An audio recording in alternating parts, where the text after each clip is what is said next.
Assalamualaikum warahmatullahi wabarakatuh.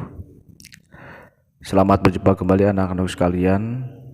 Pada pertemuan hari ini kita masih pada tematik tema 6, ya subtema 3, yaitu tentang pengaruh kalor terhadap kehidupan. Namun sebelum itu kita awali kegiatan hari ini dengan mengucapkan kalimat basmalah. Bismillahirrahmanirrahim. Baiklah anak-anak sekalian, bahan konduktor dan isolator. Materi kita hari ini adalah bahan konduktor dan isolator. Di sekitar kita terdapat banyak bahan benda dengan berbagai macam bahan. Pemilihan bahan didasarkan pada sifat yang dimiliki bahan tersebut. Misalnya, benda yang dapat mengantarkan panas dan benda yang tidak dapat mengantarkan panas.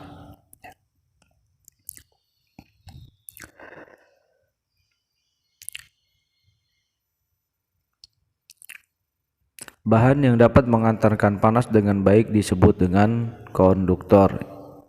Ya, jadi bahan yang dapat mengantarkan panas dengan baik disebut konduktor. Bahan yang tidak dapat mengantarkan panas disebut isolator.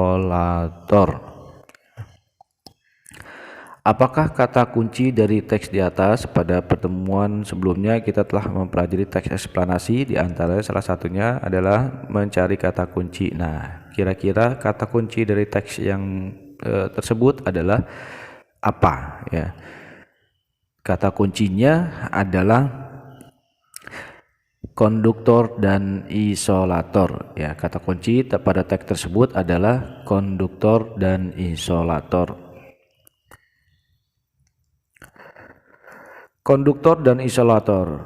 Yang pertama adalah konduktor. Apa itu konduktor? Konduktor adalah bahan yang dapat mengantarkan panas. Ya, contohnya di sini ya ada gambar, itu peralatan masak yang dibuat dari bahan konduktor seperti wajan, penggorengan, ya sendok yang terbuat dari logam, juga ada sendok sayur dan masih banyak bahan-bahan konduktor lainnya yang ada di sekitar kita, ya peralatan dapur di rumah, ya itu yang banyak menggunakan konduktor, ya bahan yang dapat mengantarkan panas, ya.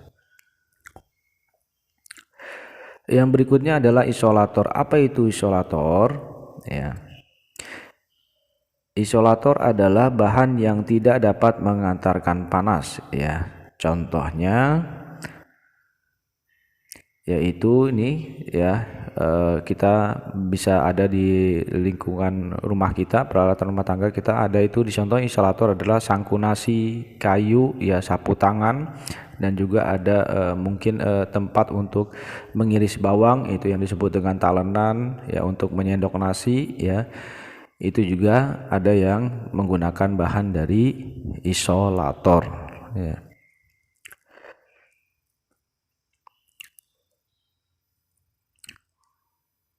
Teks bahan konduktor dan isolator pada tematik 6 subtema 3 halaman 133, ya anak-anakku sekalian nanti bisa buka buku tematiknya halaman 133 tentang teks bahan konduktor dan isolator, ya.